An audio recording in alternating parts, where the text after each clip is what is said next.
You know, for a show who in season 1 I stopped watching about halfway through because I thought it was taking too long, I've really come to not be able to imagine my life without it. It's so good. Season 1 and season 2 blend so seamlessly together that it seems like to me, maybe because I also watched the second half of season 1 right before season 2 started, but I feel like it's just one giant season. A story that doesn't seem to end, and again, I hope never will end. So you can imagine how devastated I was with episode 9 that aired today.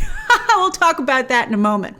But I'd also like to say that this show has become so thick with story that when I was writing my notes out for the spoiler review, I was like, I think this show could handle weekly coverage. I could do weekly reviews for these episodes. I think it is like almost at Game of Thrones level at this point in terms of being able to do a deep dive, not having to wait to have the entire season to discuss. But you know what stops me? That no one's watching this damn show. So it's a real catch-22. Maybe my doing the weekly recap would help the show, but so few people are watching it that it's just, it just doesn't make any sense from a business perspective. I hope that because it's on HBO Max, more people discover it, but HBO Max has been slow to get people to sign up for it. It only has 4 million unique subscribers, and that number's real low compared to the competition. But anyway, it's such a wonderful show. Oh, if it doesn't get a season 3. All right, let's talk about that. So did this season seem to end a bit abruptly to you? Well, that's because it did. Abigail Shapiro, who plays Dorothy, recently revealed in an interview that they were supposed to have 10 episodes in season 2. But coronavirus. So they decided to release what they had. But boy, are they short one episode. I mean, it becomes immediately apparent when you see episode 9 because it ends on several ridiculous cliffhangers.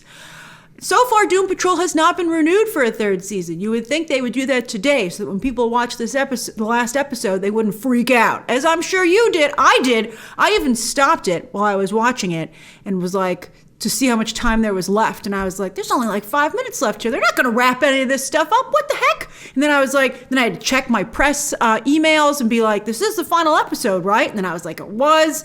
And thankfully I found that interview with Abigail Shapiro because I was like, this is ridiculous. So even if they don't get a season 3, I hope they let them film that final episode, episode 10, or because if they don't get renewed, maybe something a little longer, like a Doom Patrol special movie, like what they did with Sense8. Sense8, actually come to think of it, I didn't watch Sense8, for what you guys have told me about it and what I've heard, I think these shows are kind of similar. And Sense8 didn't have enough of an audience to keep it going. Oh, I hope Doom Patrol's doing well, or at least doing well for HBO Max. But on that note, what does it take to do well for a streaming service? Does it get new people to subscribe? HBO Max is doing particularly well with content for the ladies. That's why its color is purple. They said that when they launched, they were going after the female audience. So I don't know if women are watching Doom Patrol. If you're a woman watching Doom Patrol like myself, sound off down below. It's got wonderful female characters. Damn it, people better watch Doom Patrol. Or at least give me that movie to wrap things up. And it's also clearly an expensive show, so that might be a bit of a problem for it as well. So what are the cliffhangers? Not only was the Doom Patrol encased in wax, Calder gave his daughter the worst pep talk I've ever seen. You're a loser, Dorothy, you can't do anything, come back here. And I was like, whoa, it seems like she's going to do battle with Candlemaker whether you like it or not, so you might as well give her a thumbs up before she goes in there. I liked it when she made her own weapon and everything. I love Dorothy. We're going to talk about all the main characters individually. Then also, who the heck is walking around Kay's mind? Who's Miranda? Clearly they were going to tell us in episode 10. I was like, how do you not tell me who Miranda is? I have no idea who Miranda could even be, by the way. I'm guessing maybe it's like some version of her father still harassing her. I don't know. It's crazy. It's nuts. I really want to know, though. And also, is there a greater conspiracy theory with Ronnie's situation, right? I mean, I know she did murder poor Cyborg. You sure can't pick him. I like them a lot together. We'll talk about them, too. But are there super soldiers running around somewhere doing good or maybe not so good? I don't think Ronnie was doing the good fight, quite frankly. I'd be really interested. I'm sure that's supposed to go somewhere. And Ronnie's not going to run off into the night and we never see her again. She's too darn good a character. I liked by the way, the VFX, like the practical effects on her scarring, I thought was really well done and very, very interesting, very moving.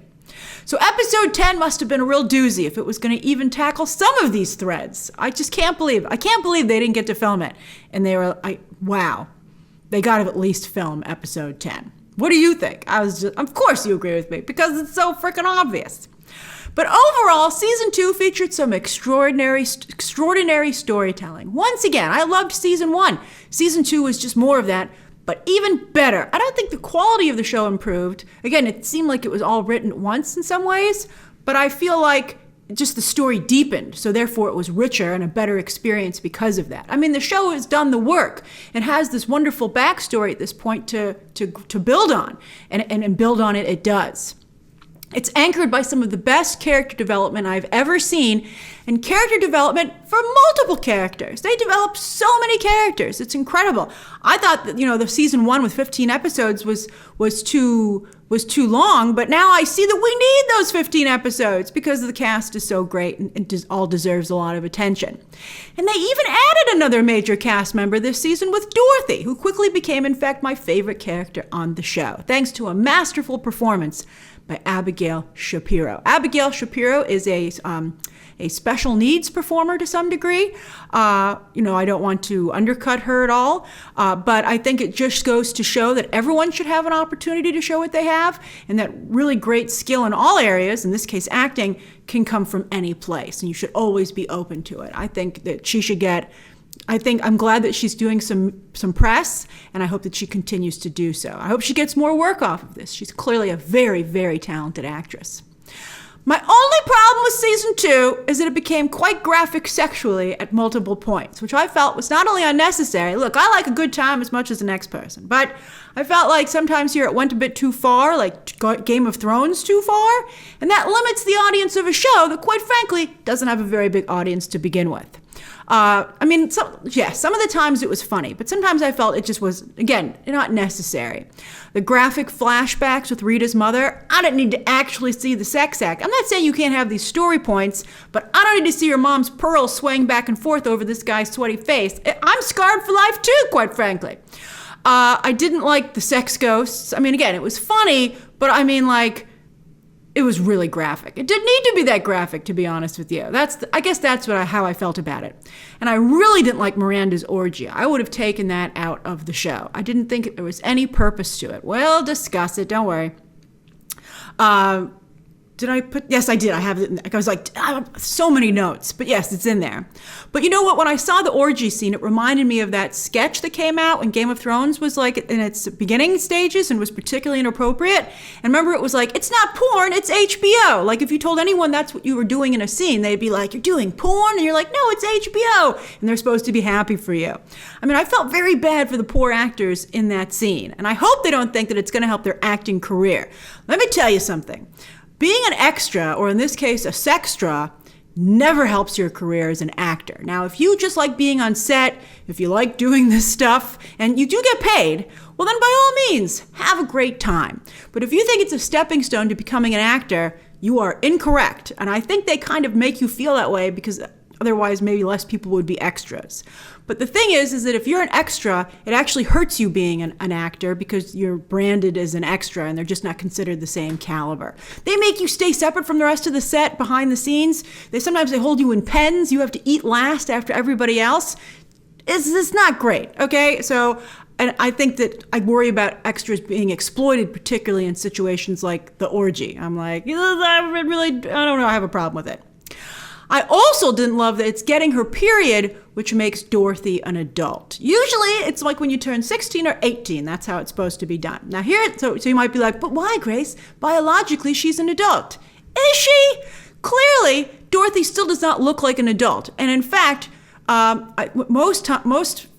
she's an extra, like a special magical being. But in real life, women get their periods, girls get their periods. That's important to say. Girls get their periods anywhere between the ages of 10 to 15. And at none of those ages is it appropriate for said girl to be doing adult things. That's why we have marriage laws and stuff like that.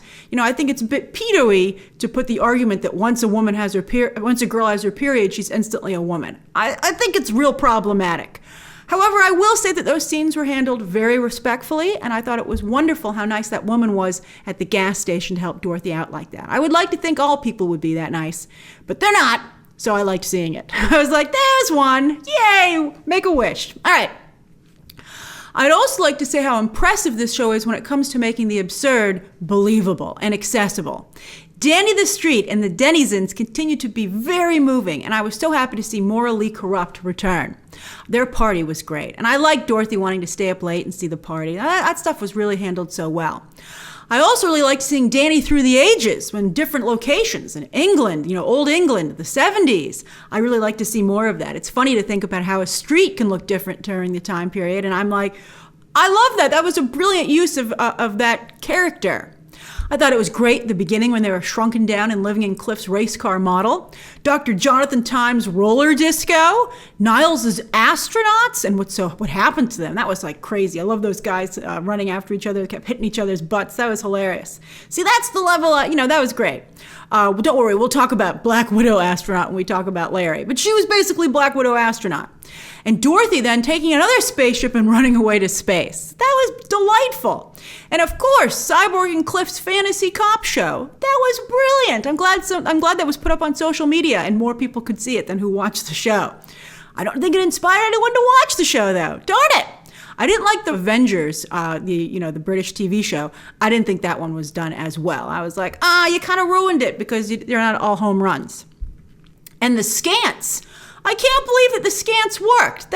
That's amazing to me. I think it's because everything is very well imagined and thought out. It's done organically. And here's the really key element. Nothing overstays its welcome. The Scants were one episode. So you go, this is crazy. And then we're moving. We keep moving. And I think that's very important to the show's success as well. And you're excited because you don't know what's around the corner next, but you know it's going to be really interesting and probably a genuine surprise. And it always is. The only three things that didn't work for me. I didn't like Red Jack. I appreciate that he looks so comics accurate, but his time was too short to really develop him. He was just a weirdo. But the butterfly stuff was cool. The butterfly imagery was really cool. I liked his lair. I just didn't like him. I didn't like the fair at the end because I've spent way too much time at fairs lately in entertainment. We need a new setting. And everyone being confronted at that fair by their imaginary friends that they had as children. I just didn't think that was set up well enough for it to really work. I mean, it gave us some funny moments. In particular, Cliff fighting Jesus from that one summer he spent at Bible camp. And then they made up. That was great. But, oh yeah, and I also like seeing Vic talk to his dad. I always like seeing Vic and his dad. Even if his dad there was a cowboy and kind of an evil version of him. But I thought that was great. I think those two actors have done a great job building that bond, and I really feel it at this point. But I thought that, especially because time was so scant at that point, I felt like the time in the episode 10 could have been used better than those little moments with their imaginary friends. All right, so let's talk characters. Dorothy, Abigail Shapiro. I was very sad and quite frankly surprised to hear that people were saying mean things about the way Dorothy looks. I felt she wasn't at all ugly or difficult to look at whatsoever. To me, she looked very much like a Who, and as I told you in my non-spoiler review for the first 3 episodes, Abigail Shapiro has actually played a Who. So I thought it was great. Also, Shapiro's voice. What an acting tool. She should consider doing some voiceover work as well. She reminded me, in fact, of the famous Disney voice actress, Catherine Beaumont, who voiced not only Wendy, but Alice as well. And Dorothy not only sounds cool, Shapiro's not even British, by the way. Her British accent is so good. But she also does such a good job with inflection. She's downright hypnotic to listen to. I could listen to her forever. She's great. I also thought it was very clever to give Dorothy a friend her own age, Jane's baby doll persona, as both, I guess it's technically Kay, but both of them have multiple personalities. Now, one of the underground, that fire creature, is the one who killed Dorothy's friend first. And Dorothy, she meant her wish. The look on her face when she made that wish, that was great acting and showed a really complex character. I loved it. It really was an eye for an eye, to be honest with you. Although the only problem was that Candlemaker ended up taking 2 eyes. That guy. Boy, all the VFX on her imaginary, Dorothy's imaginary friends were good, but Candlemaker was something special. And I do believe, by the way, that he's wearing high heels, which is so this show. I love it. He can run in those heels too. He's an impressive guy. Then next up, Jane, Diane Guerrero. She's fantastic. Huge season for Jane. I didn't love Jane in season 1, although the second half of season 1 I liked her, but I really think she's really amazing this season. And Guerrero is so good at portraying the different personalities. She's helped by fantastic makeup and wardrobe, but she sells it. I was particularly impressed at Danny's sex party when she came down the stairs in that killer negligee and spike high heels. She so was a different person, and Diane Guerrero sold it. It was really, really impressive. I'm like, who else is down there? This is fun. It's like playing dress up in some ways. And I like that. I think that's one of the things that makes it appealing. I liked that Kay left her room towards the end of the season. So, I mean, is she getting better? I don't know. I hope Miranda or whoever that is doesn't kill her. The dead bodies discovered in the well that you don't come back. So who jumped out of that thing, as Miranda? And I've come to find this underground storyline quite interesting. At first I was like, how long are we going to spend down here? But now I'm like, let's go back down there. What's going on down there? But I didn't like the well itself. I was surprised that Kay didn't climb out of that thing a long time ago. As soon as she was old enough, I would be like, I'm getting out of here, see ya. And I also don't understand how Miranda, when she was taking over Kay's body, when she was the primary, how she hid that stuffed animal. How'd she find it? How'd she dig out a stone from the wall and then put it back so the water didn't seep in? I'm like, this makes no sense. And I didn't like the Miranda backstory, again, with the orgy. I just felt it was an excuse to have that. Although I do understand that it was supposed to show that Jane could be primary too. Although I don't think, Miranda messed up once. She did a great job in that flashback to the church, Miranda did a good job at some times. She just had her heart broken. I mean, anyone can have that happen to them. I thought the underground was a bit harsh on Miranda, to be honest with you.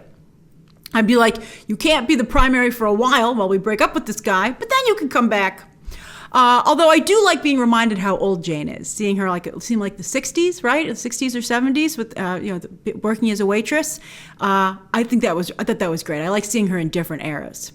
Then Rita Farr, of course, played by April Bowlby. I love April Bowlby. I loved April Bowlby before this show. She's great. Having Rita join a local theater company was a fantastic idea. And having another actress play her and wanting to depict her as a monster, I thought that stuff was really fun. But I like the idea that Rita is a beautiful woman and that she feels when she turns into that her fleshy state that it's like her ugliness coming in from the inside out.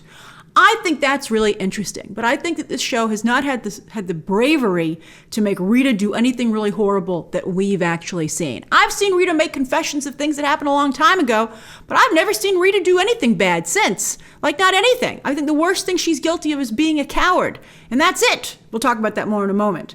But I think that if they really want to sell this story element, I need to see her being really horrible. I mean, she was guilty of kind of being a diva, maybe making some bad choices. And of course, what she did with that baby and that woman was horrible, but it seems like a lifetime ago. And she seems like she's genuinely changed. So it's hard for me to really feel like this has as much strength as it should. I did appreciate her conversation with the beekeeper about mothers and daughters and how, while not everyone's a perfect mom or even parent, there was a lot of parent discussion this season with Niles and Cliff. But that doesn't mean they don't love their child and they're not trying, which I think was evident in every one of those scenarios with, Niles and Cliff as well. And again, Rita is at worst, so I think right now, a coward. And while I like watching Rita want to be a superhero in training, the beekeeper outfit is just embarrassing. I wish someone would tell her that. And I think Rita has to move past this in season 3. I mean, it's been fun, but she can't do this anymore. We have to move on. And on that note, Larry Traynor, played by Matt Bomer. I love Matt Bomer. He's great. I have to say, this show has 2 actors, Matt Bomer and Brendan Fraser, who were just really doing the voice work and flashback episodes, but the seamless combining of the physical actor on set and the voice work offset is really impressive. I believe that Matt Bomer and Brendan Fraser are actually both in there, but they're not. But I believe they are.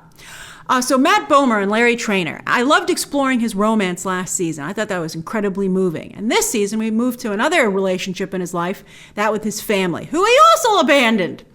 I think I think it would have been better if both of his sons had been still alive so that you could have explored maybe one liked him and one didn't, instead of just one really hating him. I think that would have been a little bit more interesting because the family stuff is done now. And I think it also would have been better if his son had been a little bit better developed, because he just became like a mustache twirling villain, right? Like real quickly. And also, they cast an actor who to me looked nothing like Matt Bomer, so I didn't really feel like it was the son, to be honest with you. Still, I thought those were some interesting developments, and I think I was surprised that his son turned on him. I did not see that coming. And I do like Larry's friendship with Rita. They are a very good fit, and they're from relatively close eras, so that's another reason they could get along so well. And again, I liked his conversation with the Black Widow astronaut. I thought that was very interesting, and I'd like to see more of what she can do as someone who's done a good job handling that situation. And I'd also like to see Larry I don't know why he didn't work harder to take advantage of what she'd learned. I was like, start saying we, Larry, start saying we. I mean, he too needs to move on in season 3. I've had enough of this.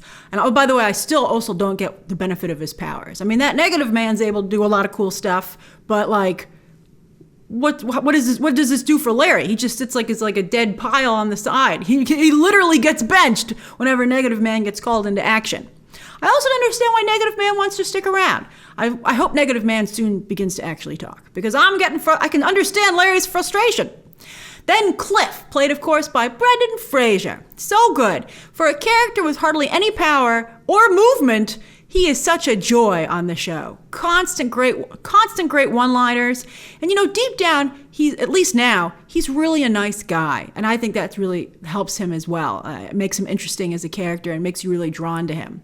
I love the whole thing of him going to space, then getting hurled back through space outside of the spaceship and landing through that sign and trying to walk back and getting stuck. And then that guy saying, you can use my phone if I can take a selfie with you. That stuff was great. And also, I liked him giving advice to Vic about how to handle Ronnie. Advice from a guy who's always messed up in his life. And I thought that was interesting that Cliff owns it. He's like, yeah, I always mess up, but I gotta tell you, I'm real charming. Let me tell you how to get back. And I was like, darn it, why does that always work? Right? Women are like, why? Whoever's on the receiving end of that is like, why does it always work? I also like the development of his daughter. I don't understand, though, why he couldn't give her a better explanation as to why he was missing her wedding. He should have said, like, the world's going to end if I don't do this, so I think she'd understand if he just said that. I'm a big fan of communication. I think that's really important in life, and so I get frustrated when people just don't do it. Then Cyborg, Jovian Wade. He is a great version of Cyborg. I think he's fantastic. He had a lot more to do this season as well, thanks to being able to not only play off of Karen Obolom's Ronnie, who was great. I love them as a couple, very complex couple, but also Rita, Cliff, and more. Last season he kind of was a reluctant member of the group. He had one cyber foot out of it, but this time he was fully committed and he was a really good big part of the fun, and it was great. And Jovian Wade has very good comedic timing.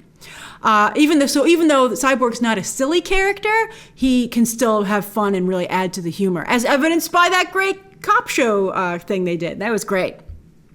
Let's see. Also, he's the most professional and experienced of the group, which I think continues to come across. I like the Justice League shout out when they went to Ronnie's apartment and the FBI was there.